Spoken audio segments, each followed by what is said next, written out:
Bonjour à tous et bienvenue dans le flash d'information. Une réunion du Conseil de sécurité, le Conseil national de sécurité s'est tenue hier jeudi 16 janvier au palais de la présidence de la République sous la présidence de son Excellence M. Alassane Ouattara, président de la République. L'ordre du jour de la réunion a porté sur la situation sécuritaire générale. Le Conseil national de sécurité note ainsi avec satisfaction que depuis 2012, la situation sécuritaire générale connaît une amélioration continue sur l'ensemble du territoire national. En effet, l'indice général de sécurité est passé de 6,8 en janvier 2012 à 1,2 en décembre 2024, soit une baisse d'environ 82%. Quel bilan et quelle perspective pour le district autonome d'Abidjan un an après que Ibrahima Cissé Bakongo y a été nommé ministre-gouverneur? C'est pour répondre à cette question que le ministre-gouverneur, justement, était hier face à la presse en se livrant à un grand oral. Plusieurs questions ont donc trouvé réponse lors des échanges avec les journalistes, notamment sur les résultats de la politique de restauration de l'ordre urbain mise en place dès sa prise de fonction en janvier 2024 et les défis pour cette année nouvelle qui démarre. Donc, on voit cela avec Serge Coléa et Ambroise Asseman. La presse nationale et internationale. Il était attendu face aux journalistes pour marquer l'an 1 de sa gestion à la tête du district autonome d'Abidjan.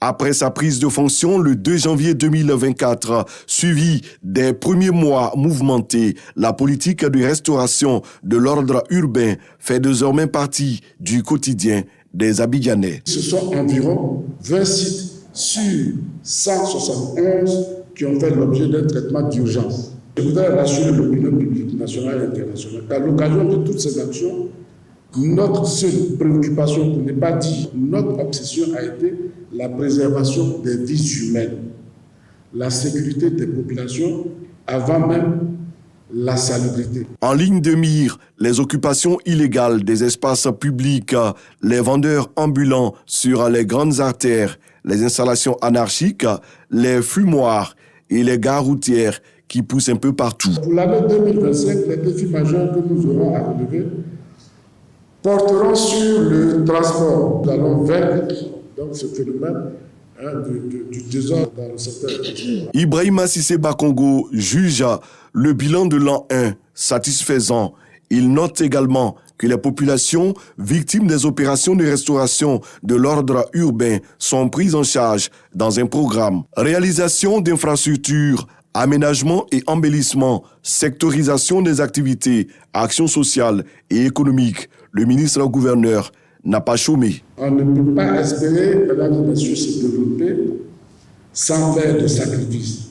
C'est impossible.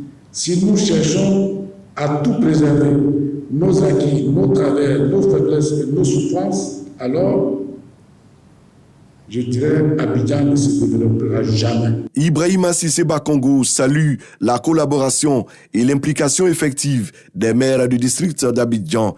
Il les invite à maintenir le cap à travers le cadre permanent de concertation. D'importants défis restent à relever pour faire d'Abidjan une capitale moderne qui rayonne en Afrique. Un reportage de Serge Coléa et Ambroise Asseman. 363 auditeurs formés par l'Université des droits de l'homme viennent de recevoir leur parchemin. Ils ont été formés pendant plusieurs mois en droit international, droit de l'homme et droit de la femme, désormais outillés pour œuvrer à la construction d'une société plus juste, une société plus équitable. Amakadi Kone nous donnera plus de précisions tout à l'heure dans le 13h. Emmanuel Macron est arrivé ce vendredi à Beyrouth, au Liban, pour une visite officielle au cours de laquelle il doit féliciter le nouveau président libanais, Joseph Aoun, pour son élection et le Premier ministre Nawaf Salam après sa désignation.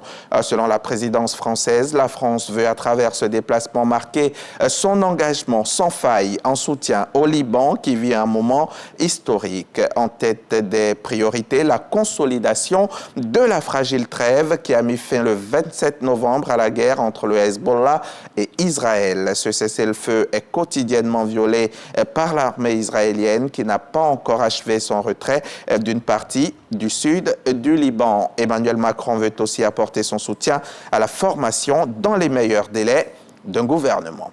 La Chine a annoncé ce vendredi que son vice-président Han Zheng assistera à l'investiture du président américain élu Donald Trump.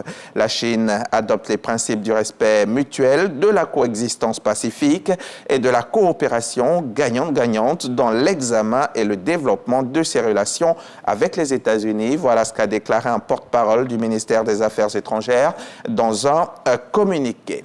Nous sommes vendredi et comme tous les vendredis, je recevrai tout à l'heure à 13h le journaliste sportif Samuel Meitch, au nom bien sûr de sa rédaction, pour venir nous livrer toute l'actualité sportive qui a marqué cette semaine. C'est à 13h, c'est sur RTI.